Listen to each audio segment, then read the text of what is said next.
अरे यार रुक तो जाओ, सभी सभी क्वेश्चन के जवाब मिलेंगे, मना थोड़ी कर रहा हूँ, रुको जरा सब्र करो।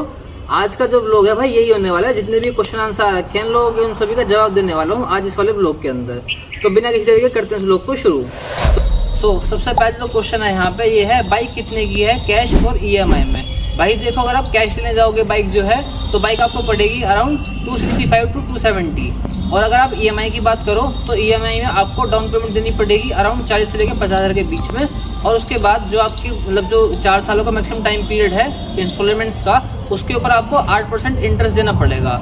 वो भी मतलब फ्लक्चुएटिंग है, आपके सिविल स्कोर चेक करने के बाद आपको बता देंगे एग्जैक्टली क्या होने वाला है उसके अंदर। देन उसके बाद जो नेक्स्ट क्वेश्चन आता है, टॉप स्पीड क्या है बाइक की।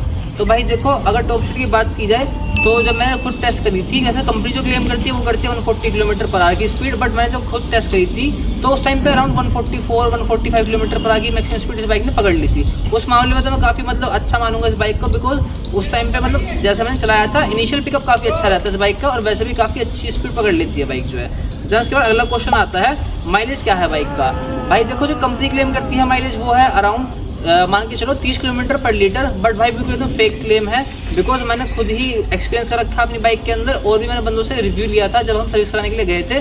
तो उस टाइम पे भी उन बंदों ने मेरे को यही बताया था कि जो क्लेम है भाई बिल्कुल फेक है, बिकॉज जो बाइक का एक्चुअल माइलेज है 20 से लेकर 22 के अराउंड, बिकॉज मैंने खुद ने टेस्ट कर रखा है। और मुझे ऐसा लगा था स्टार्टिंग में कि क्या पता मेरी बाइक के अंदर कुछ दिक्कत हो, बिकॉज इतना ज़्यादा गैप नहीं होता उनके बीच में। बट मैं सर्विस कराने के लिए गया तो उस टाइम पे मैंने और भी लोगों से पूछा कि भाई ये जो मतलब चीज़ है ये मेरे साथ भी है, आपके साथ भी हो रही है। सबने यही जवाब दिया है कि सभी का जो माइलेज है अराउंड 20 से लेकर 22 के बीच में ही आता है। नेक्स्ट क्वेश्चन है भाई, हीटिंग प्रॉब्लम होती है या नहीं। भाई देखो, अभी मैं जो आया हूँ लगभग अपने घर से 5 किलोमीटर दूर आया हूँ, और अभी भी ऐसा हाथ लगाऊंगा ना तो अभी मतलब भाई हीट मेरे को मतलब काफ़ी महसूस हो रही है। और वो 5 किलोमीटर के मतलब डिस्टेंस के अंदर ही हीट जल्दी हो जाती है। देखो मैं कह लो पावर इस बाइक के अंदर ज़्यादा है, बट इतनी ज़्यादा भी नहीं है पावर कि इतनी जल्दी हीट हो जाए। इसका फ़ैन भी ऑन हो जाता है इतने ही टाइम में, लगभग 2 किलोमीटर मैंने चलाई नॉर्मल चलाई है भाई, उसके अंदर इसका फ़ैन ऑन हो गया था। हीटिंग प्रॉब्लम तो उसके अंदर एक इशू है भाई, वो मैं नहीं, वो सभी फेस करते हैं हीटिंग जो इसकी प्रॉब्लम है। और थोड़ा सा आप ज़्यादा लंबे डिस्टेंस पर जाओगे तो भाई मुझे लगता है शायद उसके लायक ना हो ये बाइक। वैसे नेक्स्ट क्वेश्चन है इसके अंदर भी, वो आपको उसी के साथ मैं आंसर करूँगा। उसके बाद जो अगला इसका क्वेश्चन है वो है मेंटेनेंस कॉस्ट क्या है। भाई मेंटेनेंस कॉस्ट की बात की जाए तो देखो, एक आपको थोड़ा सा डिटेल में बता दूँ इस चीज़ को। जो इसकी सर्विस होती है वो होती है टोटल 6 जो फ्री होती है। पहली सर्विस जो होती है आपकी अराउंड आपको पड़ेगी 2700 से लेकर 2500 से लेकर 2700 के बीच में। उसमें क्या है कि 700 रुपये रहते हैं, जो स्टार्टिंग की 6 सर्विस रहती है उसमें 700 रुपये जो लेबर चार्ज रहते हैं उसे वो हटा देते हैं। बाकी जो आपको 2500 से लेकर 2700 के जो पैसे हैं वो आपको देने पड़ेंगे इसके अंदर। बट मेरे साथ क्या सीन हुआ, मुझे स्टार्टिंग बताया ही गया था कि सर्विस का तो इसका कॉस्ट यही रहेगा। बट अभी मैंने जो बाइक चला चुका हूँ 9,500 किलोमीटर, अभी मैंने कुछ दिनों पहले इसकी सर्विस कराई थी। तो सर्विस कराने के बाद जो मेरे को पता चली है वो चीज़ बड़ी शॉकिंग थी, बिकॉज जब मैंने इसकी सर्विस कराई उस टाइम पे उन्होंने जो मेरा बिल बैठाया था वो था भाई 6,000 रुपये का। उसकी फोटो मैं यहाँ पर डाल दूंगा, आप एक बार देख लेना। 6,000 रुपये का उन्होंने इस वजह से बैठाया भाई, क्योंकि अब उन्होंने कहा कि 6,000 किलोमीटर चल चुकी है आपकी बाइक, तो उसके बाद जो इसमें एडिशनल चीज़ें होनी होती हैं। तो जब जाके मेरे को थोड़ा अजीब लगी चीज़ कि ऐसा आप पहले थोड़ा सा क्लैरिफाई करते हैं इन चीज़ों को कि सर्विस कॉस्ट इतना ज़्यादा बैठ जाएगा। बट चलो कोई नहीं यार, सर्विस में मतलब थोड़ा सा मैं डिसअपॉइंट हूँ सर्विस को लेके। बाकी देखो सबका अपने इंडिविजुअल होता है, मैं हर किसी को नहीं कह सकता कि क्या पता हर किसी के साथ ना हो, बट भाई मेरे केस में तो यही हुआ था। देन उसके बाद अगली चीज़ के ऊपर आते हैं यहाँ पे, are the parts easily replaceable in warranty. भाई ये चीज़ भी थोड़ा सा मेरे को मतलब वारंटी का क्या सीन है और सर्विस का क्या सीन है, कुल मिला के मेरे को डिससेटिस्फाई इस चीज़ से। तो बिकॉज अभी क्या सीन था, जो मेरा दोस्त है उसके पास भी तो यही सेम बाइक है, उसका हमने एग्जॉस्ट जो है वारंटी में था, हमने उसको रिप्लेस करने के लिए कहा। पहले तो उन लोगों ने हमारी बाइक जो है 1-2 महीना में चक्कर कटाए पूरे। उसके बाद चक्कर कटाने के बाद जो हमने जब उनसे मुँह बहस हमारी पूरी हो चुकी थी, उस टाइम पे उन लोगों ने हमसे क्या किया कि बाइक ली और फिर हमसे कहा कि आप शाम को आना। तो क्या सीन करा उन लोगों ने, जो एग्जॉस्ट का ओरिजिनल था वहाँ से पेंट हटा हुआ था, रस्ट लगा हुआ था उसमें, तो उन लोगों ने क्या किया उसे भाई घिस के उसके ऊपर ब्लैक पेंट मार दिया। और फिर जब हम आए हमने देखा, चलो उस टाइम पे नॉर्मल लगा, बट थोड़ा सा बाइक चलाई तो वहाँ पे ना पेंट पील ऑफ हो गया। जब हमें ध्यान से देखा तो हमें पता चला ये वही एग्जॉस्ट था भाई, बस उन लोगों ने करा क्या है साफ करके उसके ऊपर पेंट मार दिया। जब हमने उनसे पूछा कि भाई ये तुमने तो ऐसा ऐसा कर रखा है, तो वो मतलब उल्टा हमसे लड़ने लगे कि हम झूठ नहीं बोल रहे। एक बार मतलब दिखाऊंगा आप लोगों को, अगर हो सकेगा उसकी बाइक की ये सब चीज़ें प्रॉब्लम जो थी आपको दिखा दूंगा। एक दूसरी चीज़ थी उस बाइक के अंदर जो रिप्लेसमेंट की ही बात है, उसका जो मीटर था वो खराब हो रखा है, उसके अंदर मतलब दिक्कतें आ रही है मीटर के अंदर काफ़ी।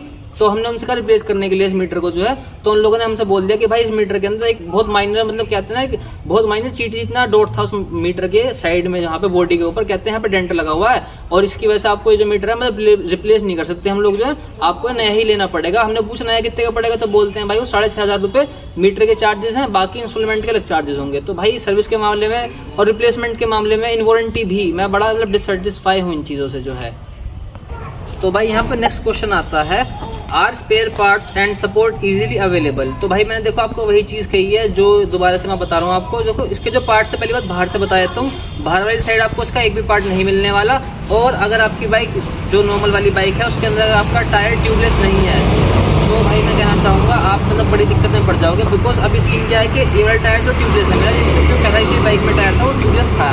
बट अगर आपकी बाइक के अंदर ट्यूबलेस टायर नहीं है तो पंचर लगाने में भाई मतलब कहते हैं बहुत आपको दिक्कत होने वाली है। बिकॉज बाहर वाली साइड कोई मतलब जो मैकेनिक होता है इस बाइक को पकड़ता नहीं है, और जो शोरूम पे लेके जाते हो तो वहाँ तो पहले ले जाने के लिए दिक्कत होती है आप लोगों को। पहले उसे टो ट्रक में लेके जाओ या फिर जैसे भी लेके जाओ, वो आपकी सिरदर्दी है। उसके बाद जाके काफ़ी दिक्कतें होती हैं, वहाँ पे जाने के बाद वो पंचर नॉर्मल लगता है 50 रुपये का, इसके अंदर 50 रुपये का पंचर लग जाता है ट्यूबलेस टायर के अंदर। बट जो ट्यूब वाले टायर हैं जावा के अंदर, उनमें मतलब भाई जितने वो पैसे कहेंगे उतने आपको देने पड़ेंगे। तो इस मामले में मैं डिससेटिस्फाई हूँ, दोबारा से बोलना चाहूँगा उस चीज़ को। देन उसके बाद जो है यहाँ पे अगला क्वेश्चन आता है, बाहर से कुछ पार्ट चेंज करा सकते हैं या फिर नहीं। भाई देखो इसके जो बाहर से पार्ट की बात की जाए, जो मैंने कुछ रिप्लेस करा रखे हैं, जैसे कि हैंडल बार हो गया या फिर क्लच, ये जो क्लच और लीवर हो गए इनके, ये लीवर भी वैसे तो मैंने किसी और लगा रखे हैं बाइक के, बट इसके अंदर मैंने जुगाड़ बाई से लगवाए हैं। जिसके पार्ट्स इजीली अवेलेबल नहीं होंगे बाहर, इजीली क्या रेयरली मिलेंगे, अगर आपको मिलेंगे बाहर वाली साइड तो।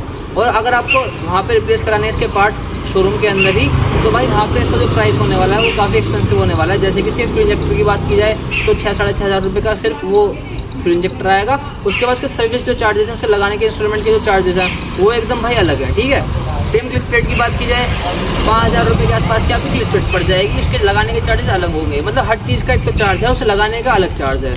तो वो चीज़ें कुछ ऐसी हैं भाई। उसके बाद आते हैं, भाई इसकी सर्विस करा सकते हैं क्या। भाई बिल्कुल नहीं करा सकते, जब भाई इसका पंचर नहीं लगने का तो सर्विस कहाँ से करवाओगे भाई तो वो नहीं करा सकते आप जो बाहर। अगला जो क्वेश्चन है, बाइक से ऑफ रोडिंग या माउंटेन पर लेके जा सकते हैं। भाई इस बाइक को रोडों पे चला लो वो बहुत बड़ी बात है, ब्रेकर आ जाए तो स्लो करनी पड़ती है आपको, बिकॉज उसकी हाइट बहुत कम है। तो माउंटेन और ऑफ रोडिंग तो भूल जाओ, इस बाइक से बिल्कुल नहीं कर सकते जो है। उसके बाद अगले क्वेश्चन की तरफ बढ़ते हैं, लॉन्ग राइड पे ले जा सकते हैं, शॉर्ट राइड के लिए ही कंफर्टेबल है। भाई देखो अपने पॉइंट ऑफ व्यू से बताऊं तो मैं कभी लॉन्ग राइड पे इस बाइक को लेकर गया नहीं हूँ। वैसे अभी मेरी आगरा की ट्रिप बन रही है, तो वहाँ देखता हूँ क्या रिव्यू रहेगा इस बाइक को लेने के बाद जो है वहाँ तक। बट फिलहाल जो मैंने लोगों से पूछा है, तो देखो हीट तो वैसे जल्दी हो जाती है अगर हीटिंग की बात की जाए। जैसे मैं अभी 5 किलोमीटर आया था, हीट जल्दी होगी काफ़ी, वैसे नॉर्मल भी हो जाती है, हीट फैन हो जाता है इसका काफ़ी, मतलब हीट हो जाती है, बट ओवर हीट नहीं होती जहाँ तक मुझे लगता है। तो कई लोगों से मैंने पूछा भी है कि भाई इतनी दूर लेकर जाऊँ तो क्या रहेगा इस चीज़ का, तो वो लोग मेरे को 2-3 बंदों ने बताया कि भाई मतलब लेके जा सकते हो वो लोग, मतलब यहाँ से अपने डिस्टेंस से 250 किलोमीटर वन गो में गए हैं, तो शायद उन्होंने मतलब मेरे को बताया कि जा सकते हो। तो शायद मतलब उस मामले में मेरे को लगता है कि लेके जा सकते हैं। मैंने कभी ट्राई नहीं किया to be honest with you, तो वो आपके ऊपर डिसीजन रहेगा कि भाई जैसा आप यहाँ रिव्यू लेने के बाद जा सकते हो या नहीं, वो आपके ऊपर डिपेंड करेगा। आइए उसके बाद जो नेक्स्ट क्वेश्चन आता है वो है ये, मेरी हाइट 6 फीट है भाई, मुझे लेनी चाहिए या फिर नहीं, सजेस्ट करो। भाई देखो अगर आपकी हाइट 5, 10 या फिर 6 या 6 से ऊपर है तो मेरा तो मानना ये होगा कि ना ही लो तो बेटर है। उसके अलावा बहुत ऑप्शन और मिल जाएंगे आपको, उन पर जा सकते हो। बिकॉज इस बाइक का क्या सीन है, ये जो मेनली बनी है थोड़ा शॉर्ट हाइट पीपल के लिए बनी है। जैसे कि भाई मेरी हाइट है 5'3" के राउंड, तो मेरे ऊपर एकदम परफेक्ट आती है बाइक जो है। बट अगर आपकी हाइट जो है थोड़ी ज़्यादा, जैसे 6 फीट आपने बताया इतनी हाइट है आपकी, तो मैं रिकमेंड नहीं करूँगा आपको ये वाली बाइक। बिकॉज क्या है कि जैसे आप बैठोगे ना यहाँ पे, तो डिस्टेंस जो है काफ़ी मतलब नीचा हो जाएगा, आपको जो नी है यहाँ पे लगने का चांसेस रहेंगे हैंडल बार के पास। और वैसे भी थोड़ा आपकी हाइट बड़ी, तो ऐसा थोड़ी छोटी लगेगी बाइक, बिकॉज इसकी हाइट काफ़ी छोटी है, तो आप मतलब अच्छे लोगे इस बाइक के ऊपर, जो मेरा मानना ये है। बाकी आप एक बार टेस्ट ड्राइव लेके देखो भाई, आप जाके देखो आराम से, वो it's all up to you कि आप कैसा मतलब देखना चाहते हो अपने बाइक को जो है। देन उसके बाद नेक्स्ट क्वेश्चन की बात करते हैं, is the riding posture comfortable. भाई कंफर्टेबल तो मेरे हिसाब से सही है, बिकॉज वैसे तो मैं इस बाइक को लेके जा चुका हूँ, अराउंड 50-60 किलोमीटर जा चुका हूँ, तो मुझे तो कंफर्टेबल लगी है भाई, कहीं से कहीं तक दिक्कत नहीं राइडिंग पोस्चर में। तो जो एक नेचुरल राइडिंग पोस्चर रहता है उससे हल्का सा राइडिंग पोस्चर डिफरेंट है, बट ये है कि भाई कंफर्टेबल पोस्चर है। ऐसा नहीं जैसे R15 में होता है कि भाई ऐसे बैठ रहे हो तुम्हारे हाथ भी दुख जाएंगे, जब साइड से कमर भी दुख जाएगी, वैसा सीन नहीं है। नॉर्मल बैठो अपना आराम से, थोड़ा सा बस कमर बैंड हो जाती है हल्की फुल्की, वो अपने हिसाब से आप एडजस्ट भी कर सकते हो उन चीज़ों को। तो मतलब राइडिंग पोस्चर की बात की जाए तो वो काफ़ी कंफर्टेबल है। देन उसके बाद जो अगला क्वेश्चन आता है यहाँ पे, डिस्क ब्रेक में ABS है? हाँ भाई, ये आंसर इसका यस है, बिकॉज आगे और पीछे साइड दोनों की दोनों साइड डिस्क ब्रेक हैं और ABS भी दोनों में मिल जाएगा। ABS का वैसे आपको पता ही होगा फायदा क्या होता है। नॉर्मली जैसे आप ब्रेक करते हो तो ABS में क्या बाइक स्लिप होने के चांसेस बहुत रेयर रहते हैं और एकदम मतलब अच्छे से ब्रेक लग जाते हैं बाइक के अंदर जो है। देन उसके बाद नेक्स्ट क्वेश्चन जो आता है, what do user reviews say about this model? तो भाई देखो, यूजर रिव्यूज़ की बात की जाए तो वहाँ पे एक थोड़ा सा ऑनेस्ट रिव्यू आपको देना चाहूँगा। अभी मैं कुछ टाइम पहले सर्विस कराने के लिए गया था बाइक की, तो मतलब मेरे साथ जो दिक्कतें आई थी, मेरे दोस्त के पास भी सेम बाइक है, हम दोनों को मतलब वही था, बिल हमारा 6000 के राउंड ही बैठा था। बट हमें ये लगा कि शायद हमारे साथ ही ऐसी दिक्कत हो रही हो, क्या पता। बट वहाँ पे अराउंड 8-10 बंदे और थे, तो हमने जब उनसे सेम क्वेश्चन किया कि भाई तुम्हारे मतलब क्या यूजर एक्सपीरियंस रहा है, क्या रिव्यू है तुम्हारे बाइक के बारे में, तो उन सब लोगों ने हमें यही सेम चीज़ें बताई है कि भाई मतलब सभी का बिल 8000-10,000 रुपये मतलब यही बैठा रखा है उन लोगों ने। बाइक अच्छी है, बाइक में मतलब मना नहीं करता मैं भाई देखो, बट जो सर्विस है वो बहुत गंदी है इस जावा की, चाहे वो मतलब आप किसी भी तरीके से ले लो। हमने जब उनसे बात की थी वारंटी में रिप्लेस करने की पार्ट्स की, तो वो उन्होंने रिप्लेस करके दिए नहीं। कर रहे हैं तो भाई 6-6 महीने वेटिंग लिस्ट में रख रखा है उस पार्ट को, और अगर कुछ माइनर सी भी चीज़ उसके अंदर है तो भाई वो कह देंगे कि ये तो दिक्कत है, तुम्हें नया लगाना पड़ेगा। और अगर नॉर्मल भी बात की जाए सर्विस के अंदर या यूजर की बात की जाए, सब यही कह रहे हैं कि भाई हमारा 8 से 10,000 रुपये का सर्विस का कॉस्ट आता है। 4-5 सर्विस करवाने के बाद, 3-4 सर्विस कराने के बाद सभी का यही आंसर है कि कभी कुछ पार्ट डैमेज बता देंगे वो, कभी कुछ पार्ट डैमेज बता देंगे। और एक चीज़ और है भाई, देखो सर्विस कराने जाओगे तो उसके अंदर आपको जो पार्ट है ना, ये इन वारंटी डैमेज नहीं बताएंगे कोई भी इन वारंटी, बिकॉज वो वारंटी के अंदर है, तो वो चीज़ें तो 2 साल की वारंटी रहती है, वो चीज़ उस टाइम पे नहीं बताएंगे, वो आपको 2 साल बाद बताएंगे भाई आपका ये पार्ट खराब हो चुका है। जो एक्सटर्नल वारंटी के साथ है, जिसमें वारंटी नहीं रहती, जैसे कि इसका क्लिच प्लेट हो गया या फिर इसके जो ये होते हैं जो चैन सेट होता है, ये चीज़ हो गई, ये चीज़ें वो बड़ी जल्दी बता देंगे। क्लिच का तार हो गया, कह देंगे भाई तुम्हारी खराब है, चाहे तुम्हारी खराब होना भाई, वो जब भी तुम्हें खराब बता देंगे इन चीज़ों को और तुमसे पैसे खींचने की कोशिश करेंगे। तो थोड़ा इन चीज़ों को भाई अवॉइड कर सकते हो। सर्विस के मामले में कोई तुम्हारा जानने वाला हो, अच्छा खास हो, तो मेरा मानना तो ये भाई उससे थोड़ी सलाह लेना सर्विस के मामले में। बाइक अच्छी है, मैं दोबारा कहूँगा, बट सर्विस के मामले में भाई बाइक बहुत बेकार है। तो मेरा ऑनेस्ट रिव्यू तो यही रहा इस बाइक को लेके, और जो यूजर्स है उनका भी ये रिव्यू रहा है, बाइक अच्छी है, बाइक ठीक है, बट भाई सर्विस के मामले में बड़ी दिक्कत देती है बाइक जो है।